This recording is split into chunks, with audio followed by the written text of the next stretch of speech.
What is up YouTube? This is Alex aka Foreign. Today AMD RTG released a whole new refreshed lineup of cards.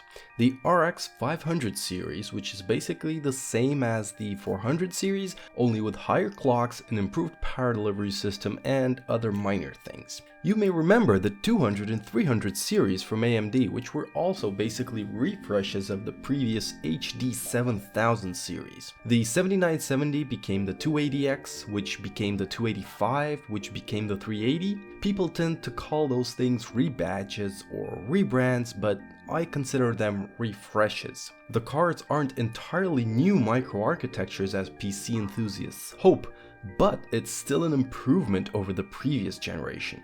However, the previous refreshes from AMD had more benefits compared to the 500 series, most notably price drops and a high-end architectural lineup launching with the older cards. With the 200 series it was the 290 and 290X, and with the 300 series it was the Fury and Fury X.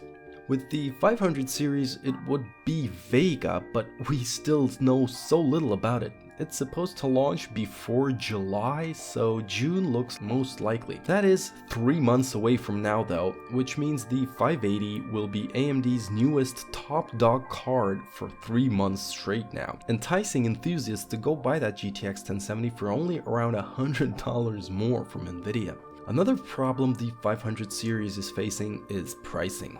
Both the 200 and 300 series refreshes had significantly lowered prices on the new cards, whereas the 500 series is coming out at more or less the same price point. This isn't to say that newer reviews of the card won't put it above the GTX 1060 now, after almost a year of driver improvements from AMD, but a 15 to 20% price cut on the refreshed lineup would essentially remove everything beneath Nvidia's GTX 1070 from being a viable alternative. But enough about that, let's talk about the most interesting part about this launch, the new coolers and add-in board cards. After improving on the power design of the 400 series and seeing the problems that lineup had, both AMD and its partners decided to not skimp on the cooling designs this time, which is a very smart move. AMD reference cards now don't have the poor blower style, but rather a slick dual fan design that is bound to cool better, even for a reference card. Gigabyte, MSI and other AIB partners have also released new iterations of their cooling solutions. The Asus card now uses a triple fan design borrowing from the higher end Nvidia cards. This is bound to cool the hot Polaris 20 GPU much better than the previous dual fan design. Gigabyte released their Aorus branded thick high-end cooler, but instead of using the 3 overlapping fans like on their high-end Nvidia cards, they're using only 2 fans here. Still, this is bound to cool much better than their 400 series cooling solutions. MSI is using the same Twin Frozer 6 cooling design, nothing significant has changed here. Sapphire had a nice teaser upon their website showcasing a new mascot and teal colored fans. After the beautiful but poorly performing Nitro cooler on the 400 series cards, we're hoping for some serious improvements from AMD's top partner. Power Color also has a new cooler design in the Red Devil line.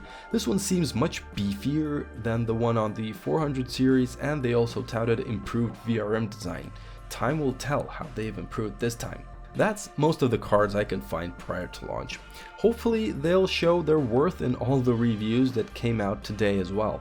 I may even get a hold of one RX 580 myself, at least for a little while. If you have any questions or suggestions, throw them in the comment section below. I'll try to reply to every single one. I thank you for your attention and hope to see you later.